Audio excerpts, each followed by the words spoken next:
हमारे साथ बड़ा अन्याय किया गया है और इसकी आवाज हम जंतर मंतर पर जो है अपना पार्लियामेंट तक पूरी तरह से मोदी जी और शाह जी तक पहुंचाएंगे और आगे भी हम इस प्रोटेस्ट को आगे भी चलाते रहेंगे जब तक कि हमें मालकीना हक नहीं मिलता। हम इसको आगे तक बढ़ाते रहेंगे। अपने हक की लड़ाई के लिए 10 नवंबर 10 बजे आइए और सारे घर परिवार को लेकर आइए। ये आपके हक की लड़ाई है। अपने घर के लिए मालकीना हक का जो है अधिकार सबको है। नमस्कार, आपका सभी का स्वागत करेंगे और आज एक खास और गंभीर विषय और इंफॉर्मेटिव विषय को लेके इस मुद्दे को हम आगे बढ़ाएंगे। और हमारे साथ एक खास शख्सियत मौजूद है, वरुण जी हमारे साथ मौजूद है। वरुण जी, आपका बहुत बहुत स्वागत है। नमस्कार जी, मेरा नाम वरुण कालरा है जी। मैं 69 कॉलोनीज का एग्जीक्यूटिव मेंबर हूँ और जो कि हम लोग आज मिले हैं रमेश जी, जो हमारा पर्पस है कि जंतर मंतर पर 10 नवंबर 10 बजे सुबह जो हमने मुहिम चालू करी थी, ये उसका निचोड़ है। और 10 बजे हमें मिलना है। सुबह 5 से 7 लाख निवासी जो कि रह गए हैं मूलभूत सुविधाओं से, मालकीना हक से, हमें उनकी तरफ से हमें जो है अपॉइंट किया गया है और ये लड़ाई हम तब तक चालू रखेंगे जब तक कि हमें मालकीना हक नहीं मिल जाता। हमारे यहाँ पे जो 7B लगा हुआ है वो नहीं हट जाता। हमें पूरी तरह से जो भी फैसिलिटीज है वो नहीं मिलती, तब तक हम इस लड़ाई को आगे, जैसे आपने देखा था प्रीवियसली कैंडल मार्च किया था, वैसे हम आगे इसको कंटिन्यू करेंगे। जी वरुण जी, कुछ इन्फॉर्मेशन के ऊपर बात कर रहे हैं, खासकर 10 नवंबर 10 बजे चलो जंतर मंतर एक नारे के साथ जा रहे हैं और मालिकाना हक की बात कर रहे हैं। ये मालिकाना हक क्या है और अब तक क्यों नहीं मिल पाया? कहाँ रहते हैं, क्या सोचते हैं? पहले आप ये बताइए, मालिकाना हक सबको, जब दिल्ली में रहते हैं सभी लोग मालिकाना हक या घर के मालिक ही होते हैं। आप लोग क्या मालिक नहीं है? अभी तो मालिकाना हक नहीं मिला। देखिए जी, गवर्नमेंट ने 2019 नवंबर में जो है जो 1797 कॉलोनीज जो थी, उसमें से 1731 कॉलोनीज को ही जो है रेगुलराइज किया है। उसमें हमारी 69 कॉलोनीज को जो है वो छोड़ दिया गया है एफ्लुएंट कह के, और बिना किसी सर्वे के, बिना किसी मैपिंग के इसको छोड़ दिया गया है, जो कि हमारे साथ बड़ा ही अन्याय किया गया है। यहाँ पे आके अगर सर्वे करें, आप खुद आके देख सकते हैं कि इन कॉलोनीज की रोड्स की कंडीशन, वाटर की, सीवरेज की क्या कंडीशन है। ये कैसे एफ्लुएंट है मुझे नहीं पता। इन्होंने अपनी फाइल, अपनी शीट के हिसाब से बंद एसी रूम्स में बैठ के नेता लोगों ने जो भी फैसला लिया है, बट ये हमारे साथ बड़ा ही अन्याय है। और हम भी जो है सारी कॉलोनीज के साथ ही जुड़े हुए हैं। हमें 69 कॉलोनीज को हम 5 साल से मुहिम चला रहे हैं, खून पसीना एक लगाया है, दिन रात मेहनत कर रहे हैं और आगे भी आखिरी सांस तक मेहनत करते रहेंगे, जैसे मैंने पीछे भी बोला है।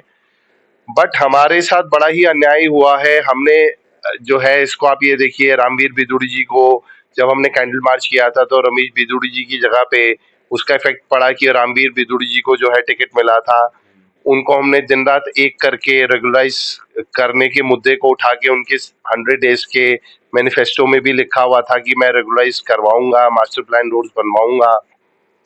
उन्होंने हर मीटिंग में, हर जनसभा में भी ये चीज बोली थी और उन्होंने अपनी तरफ से अमित शाह जी से भी एक गुहार लगाई है, जहां उनके लेवल पे हो सकता है उन्होंने अपनी तरफ से पूरी कोशिश करी है। बट वो 100 डेज का जो मैनिफेस्टो में लिखा था, फर्स्ट 100 डेज के अंदर 7B क्लॉज, हमें उम्मीद थी कि 7B क्लॉज एटलीस्ट हट जाएगा। उसके बाद लेआउट प्लान्स, और फिर जैसे कि अमित शाह जी ने कहा था कि 2026 तक आपकी कॉलोनीज को भी उनके साथ जोड़ के जो है रेगुलाइज कर दिया जाएगा। बट अभी तक हमें कोई किरण नहीं दिख रही है।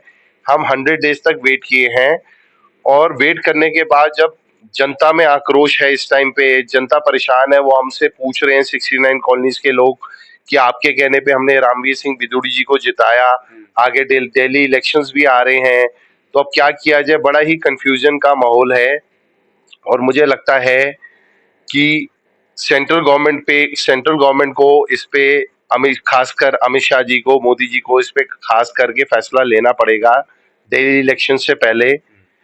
नहीं तो हमारा एक ही नारा है जी, नो रेगुलराइजेशन नो वोट। हम किसी पार्टी को वोट नहीं देंगे और इसका नतीजा लास्ट टाइम तो ठीक है जी, हमने इनको जितवा दिया, लेकिन आने वाले टाइम पे नतीजा जो है वो जनता बताएगी कि क्या करेंगे। हम जंतर मंतर पे इसका प्रदर्शन स्टार्ट तो करेंगे। नतीजा क्या? नतीजा तो आपने पहले ही बोल दिया।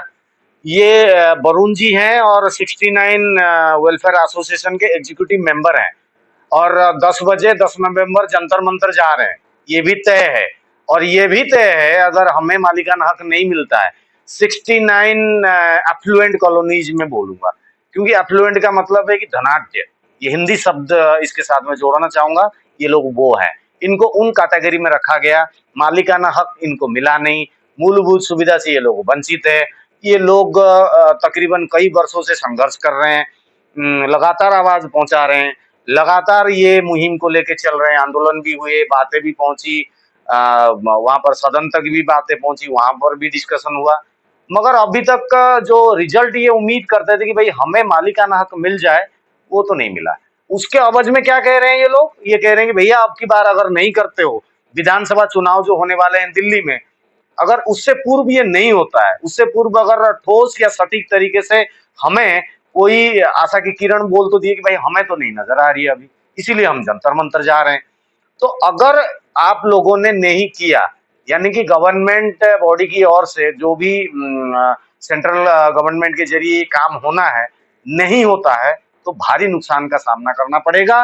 5 से 7 लाख की आबादी है, जो कि 69 अनधिकृत कॉलोनी से ये प्रतिनिधित्व करते हैं और बताते हैं कि भाई 5 से 7 लाख लोग रहते हैं, यहाँ पर आबादी इतनी है, तो वोटर कितने होंगे बच्चे बूढ़ों को छोड़ दे तो आप समझ लीजिए कि बहुत बड़ा तबका ये मुद्दे को लेके सड़क पर है, जंतर मंतर पर जा रहे हैं और आगे के लिए इन्होंने वार्निंग एक तरह से दे दिया कि भाई नो रेगुलराइजेशन नो वोट, किसी भी पार्टी को हम वोट नहीं देंगे, ये तय बात है। ये क्या फिक्स कर दिया, पूरा रोड मैप आप लोगों ने बना ही दिया है? बिल्कुल जी बिल्कुल। अभी पिछली बार तो देखिए जी, हमने रामवीर सिंह बिदूड़ी जी को जिता दिया है, बट हम बार बार बेवकूफ नहीं बनेंगे।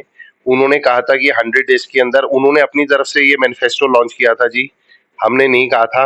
100 डेज के मैनिफेस्टो में अगर आपने किया है तो आप एटलीस्ट कुछ पॉजिटिव स्टार्ट तो कीजिए। 7B तो क्लॉज एटलीस्ट हटाइए, ताकि जिस जनता के पास हमने दिन रात एक करके वोट मांगे हैं उनके लिए, और वो अब निराश है, आक्रोश में है, वो यही कह रहे हैं कि अभी 100 डेज निकल चुके हैं, अब हम क्या करें, कुछ भी नहीं हुआ हमारे साथ। तो सारे निवासी अपने आप को चीटेड, धोखा जो है उनके साथ हुआ है, वो महसूस कर रहे हैं। लेकिन आगे हमारी जो भी जनसभा होती है उसमें वो आने को तैयार नहीं थे। हमने उनको बड़ी मुश्किल से घरों से बाहर निकलकर जो है जंतर मंतर पे आने के लिए रिक्वेस्ट करी है कि आप निकलिए अपने हक की लड़ाई के लिए। 10 नवंबर 10 बजे आइए और सारे घर परिवार को लेकर आइए। ये आपके हक की लड़ाई है। अपने घर के लिए मालकिना हक का जो है अधिकार सबको है, जैसा कि हाई कोर्ट भी कह चुका है। A person cannot be, a colony can't be an affluent, but a person can be an affluent. एक पर्सन जो होता है वो एफ्लुएंट हो सकता है, कॉलोनी एफ्लुएंट नहीं हो सकती। और एफ्लुएंट पर्सन किसी भी कॉलोनी में रह सकता है, अगर उसमें से थोड़ी बहुत कॉलोनीज जो हैं वो फिर आके ये कोई शब्द का कोई अर्थ ही नहीं रहा है ना एफ्लुएंट, के हिसाब से। अगर एफ्लुएंट है भी तो एफ्लुएंट होना कोई बुरी बात थोड़ी ना। यहाँ दिल्ली में गोल्फ लिंक्स हैं और भी कॉलोनीज है, उसमें भी तो एफ्लुएंट लोग जो हैं रहते हैं, बट इन्होंने अपनी तरफ से बिना किसी सर्वे से करे इसको छोड़ दिया गया है। हमारे साथ बड़ा अन्याय किया गया है और इसकी आवाज हम जंतर मंतर पर जो है अपना पार्लियामेंट तक पूरी तरह से मोदी जी और शाह जी तक पहुंचाएंगे। और आगे भी हम इस प्रोटेस्ट को आगे भी चलाते रहेंगे जब तक कि ये हमारा, जब तक कि हमें मालकीना हक नहीं मिलता, हम इसको आगे तक बढ़ाते रहेंगे। Thank you.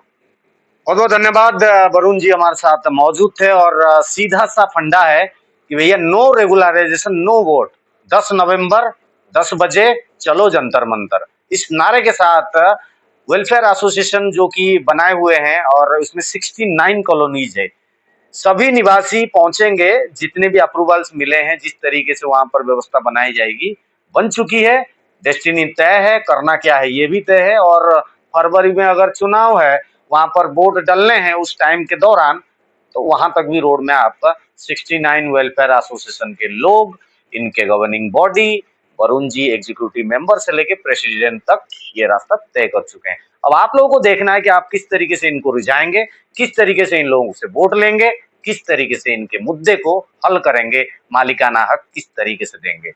जुड़े रहिए इस रिपोर्ट के साथ, और भी आपको अपडेट देंगे। और हाँ, जाते जाते एक निवेदन करूंगा, अगर आप 69 वेलफेयर एसोसिएशन से ताल्लुकात रखते हैं, रिपोर्ट को एक बार जरूर शेयर कीजिएगा, और आपस में शेयर करेंगे तो ये अवेयरनेस और ये बातें आप सभी लोगों को क्लियर कट पता चलेगी। मिलते हैं फिर एक खास और रिपोर्ट में। फिलहाल जय हिंद, वंदे मातरम। नमस्कार। नमस्कार।